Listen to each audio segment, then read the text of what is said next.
Au prud'homme a duré 5 minutes. En raison de la surcharge de travail du greffe, la décision sera rendue mercredi prochain.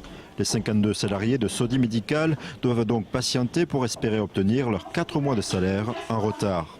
Alors je préfère qu'elle prenne quand même encore son temps, puis que ça soit positif, on va encore espérer. Durant toute cette matinée, des représentants de la CGT, du Front de gauche et du PC sont présents aux côtés des salariés. Dans la circonscription du ministre de l'économie, c'est un scandale ce qui se passe. Voilà. Vous voyez la droite, vous les voyez pas là nous soutenir, ça c'est clair.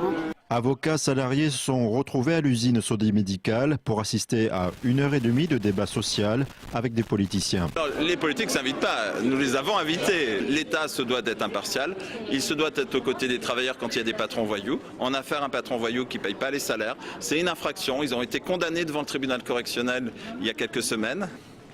Il faut trouver les remèdes et c'est pour ça que le Front de gauche est là aujourd'hui. La maladie, ça s'appelle le libéralisme.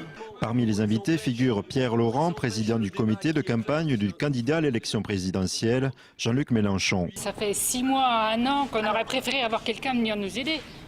Parce que là, aujourd'hui, c'est là, à 3 mois des élections, qu'on voit du monde. Parce qu'il faut mettre dans la loi ce que va dire le jugement. Il suffit de changer la définition du licenciement économique pour empêcher ça, ou pour empêcher, par exemple, qu'on licencie dans des entreprises qui font du profit. Votre existence à vous, elle est belle, elle est magnifique, continuez comme ça. Mais sincèrement, les camarades socialistes ne sont plus des camarades.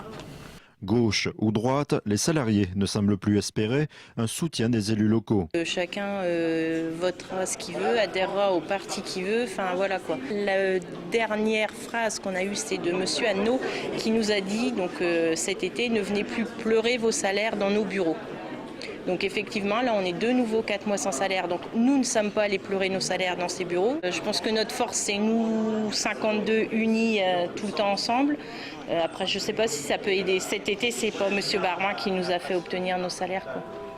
Ça aurait été une bonne chose dès le départ. Maintenant c'est même plus la peine qui se présente. Personnellement, non, on n'en veut plus. Les 52 salariés de Sodi Médical luttent depuis près de 2 ans.